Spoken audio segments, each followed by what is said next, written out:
యేసు ఇచ్చిన బహుమానం ఈ పరిచర్య ద్వారా ఈ దినము మీకు వచ్చుచున్న మాట ఏమిటి అంటే మత్తయి సువార్త 25వ అధ్యాయం 34వ వచనం. అప్పుడు రాజు తన కుడి వైపు ఉన్న వారిని చూచి, నా తండ్రి చేత ఆశీర్వదింపబడిన వారులారా రండి, లోకము పుట్టిన మొదలుకొని మీ కొరకు సిద్ధపరచబడిన రాజ్యమును స్వతంత్రించుకొనుడి. అద్భుతమైన ఒక మాట. తండ్రి కుడి పార్శ్వమున ఉన్నవారిని చూసి, మీ కొరకు లోకం పుట్టినప్పుడు మొదలుకొని సిద్ధపరచబడిన రాజ్యమును స్వతంత్రించుకొనుడి, రండి అని చెప్తున్నాడు. అంటే ఎప్పుడు కూడా ముందు వెనుక వాక్యమును చూస్తే మనకు కొద్దిగా అర్థమవుతుంది.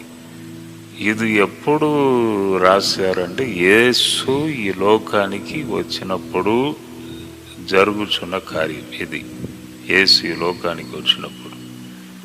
అవును, 31వ వచనంలో తన మహిమతో మనుష్య కుమారుడు ఆయనతో కూడా సమస్త దూతలను వచ్చినప్పుడు, ప్రభు అయిన యేసు తన దూతలతో వచ్చినప్పుడు ఆయన తన మహిమ గల సింహాసనం మీద ఆసీనుడై ఉండును. అప్పుడు సమస్త జనులు ఆయన ఎదుట పోగు చేయబడుదురు. సమస్త జనులు ఆయన ఎదుట పోగు చేయబడుదురు. అప్పుడు గొల్లవాడు మేకలలో నుండి గొర్రెలను వేరుపరచినట్లు ఆయన వారిని వేరుపరిచి తన కుడి వైపున గొర్రెలను ఎడమ వైపున మేకలను నిలువబెట్టును. అంటే యేసు ప్రభు ఈ లోకానికి వచ్చినప్పుడు ఇది జరుగుతుందంట. ఏంటిది? సమస్త జనులను తన ముందు పోగు చేస్తాడట. పోగు చేసి రెండు గుంపుగా చేస్తాడట. ఎడమ వైపు మేకలు, కుడివైపు గొర్రెలు అంటే వేరు చేసి, కుడివైపున ఉన్నవారిని చూసి, మీరు మీ కొరకు సిద్ధపరచబడిన రాజ్యంలో మీరు ప్రవేశించుడి. అద్భుతమైన ఒక వాక్. అంటే మనకు ఒక ఫ్యూచర్ ఉన్నది. అంటే ఈ లోకముతో మన జీవితం ఆగిపోదు, మళ్ళీ జీవితం ఉన్నది అను స్పష్టత ఈ వాక్యంలో మనకు కనబడుచున్నది. చాలా మంది దీన్ని నమ్మట్లేదు. ఎక్కడండి, మట్టితో మట్టిగా కలిసిపోతాడు. చాలా మంది వేరే మతానికి చెందినవారు కాల్చి వేస్తారు శవమును. అంతే, అంటే ఇంకేమున్నది, బూడిది అయిపోతాడు. ఇంకా మళ్ళీ జీవితాన్ని ఏంటి సార్ అబద్ధము? మీరు ఎప్పుడైనా చూసారా? మీకు తెలుసా? 100% తెలుసా? మళ్ళీ ప్రజలను ఏదో గలిబిలి చేసినట్టే కదా అని కూడా కొందరు మాట్లాడుతూ ఉంటారు. వారి యొక్క మనసులో ఉంటుంది. నేను చాలాసార్లు చెప్పాను, పరలోకం ఉన్నదని ప్రభు అయిన యేసు ప్రూఫ్ చేశాడు. ఆయన సజీవుడిగా లేచిన తర్వాత గలిలయ మనుషుల కన్నుల ఎదుట పరలోకం ఎక్కి వెళ్ళాను. అంటే జీవితం ఉన్నది, పరలోకం ఉన్నదని యేసు ప్రభు మనకు ఖచ్చితంగా చూపించాడు. ఏదో అయోమయం కాదు. మనుషులు చూస్తూ ఉండగా పరలోకానికి ఎక్కి వెళ్ళాడు. కాబట్టి మనము కూడా తప్పకుండా పరలోక రాజ్యము వెళుతాం ప్రభును వెంబడిస్తే. ఖచ్చితంగా ప్రభు చెప్పాడు కదా, నేనే సత్యం, నేనే జీవం, నేనే మార్గం, నా తప్ప ఎవరు తండ్రి దగ్గర రాలేరు, నేనే మార్గం అని చెప్పాడు. కాబట్టి పరలోక రాజ్యం ఉన్నది. మన కొరకు దేవుడు సిద్ధపరచుచున్నాడు. సిద్ధపరిచిన తర్వాత ఈ లోకానికి వస్తాడు, వచ్చి మనలను తీసుకొని వెళుతాడు. రాజ్యమును సుతంత్రించుకొనుడి అంటే ఇంకొక ప్లేస్లో ఏమున్నదంటే, నేను ఆకలితో ఉన్నప్పుడు నా ఆకలిని తీర్చారు, నేను దప్పితో ఉన్నప్పుడు నా దప్పిని తీర్చారు, వస్త్రం లేక ఉన్నప్పుడు నాకు వస్త్రం ఇచ్చారు, రోగంతో ఉన్నప్పుడు నన్ను చూడుటకు వచ్చారు. కాబట్టి మీరు నా తండ్రి రాజ్యంలో ప్రవేశించండి అని ప్రభు చెప్తాడు. అంటే ఇక్కడ మంచిగా గమనించండి, బాగా కానుక ఇచ్చావు కాబట్టి దేవుని రాజ్యంలో ప్రవేశించమని చెప్పలేదు.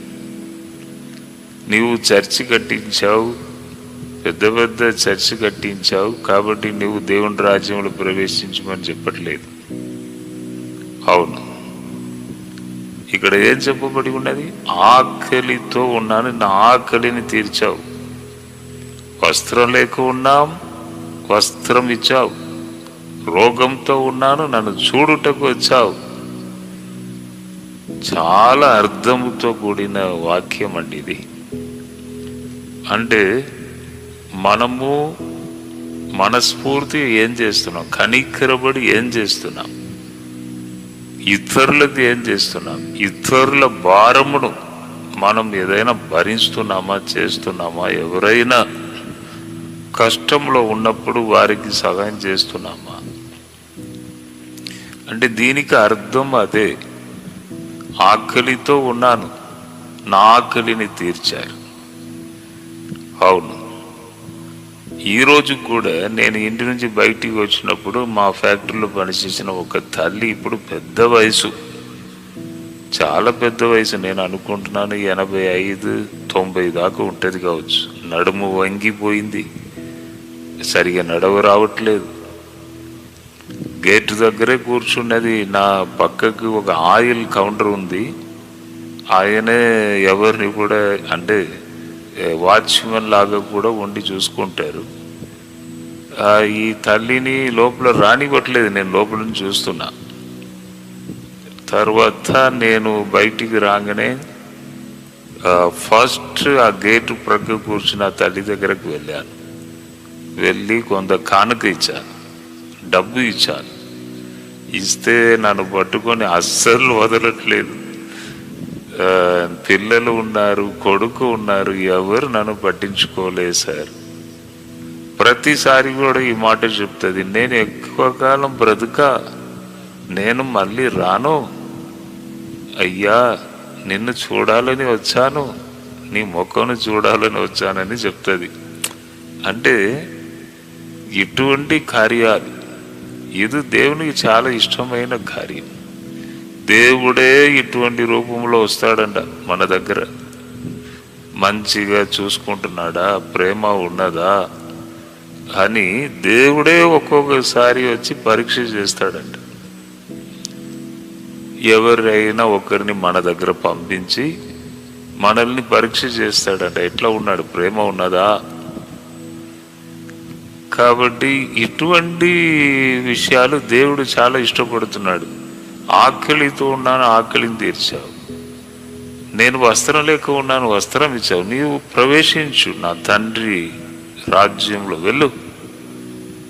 కాబట్టి చాలా అర్థముతో కూడిన మాటలండి, సాధారణ మాటలు కాదు. అందుకే బైబిల్ గ్రంథం అందరికీ సమాధానం ఇస్తుంది. అందరికీ ఎటువంటి ఆలోచన కలిగి ఉన్నా వారికి కూడా బైబిల్ గ్రంథం ఆన్సర్ ఇస్తుంది, జవాబు. కాబట్టి ఈ దినము మనము దేవుని రాజ్యంలో ప్రవేశించాలి. తండ్రి మన కొరకు సిద్ధపరిచిన రాజ్యంలో మనం వెళ్ళాలని అటువంటి ఆశతో మంచిగా బ్రతికి దేవునికి అనుకూలంగా మనం జీవించి ఈ గొప్ప దీవెనలను పొందుకోవాలి. టైం అంతా అయిపోయిన తర్వాత బాధపడి లాభం లేదు.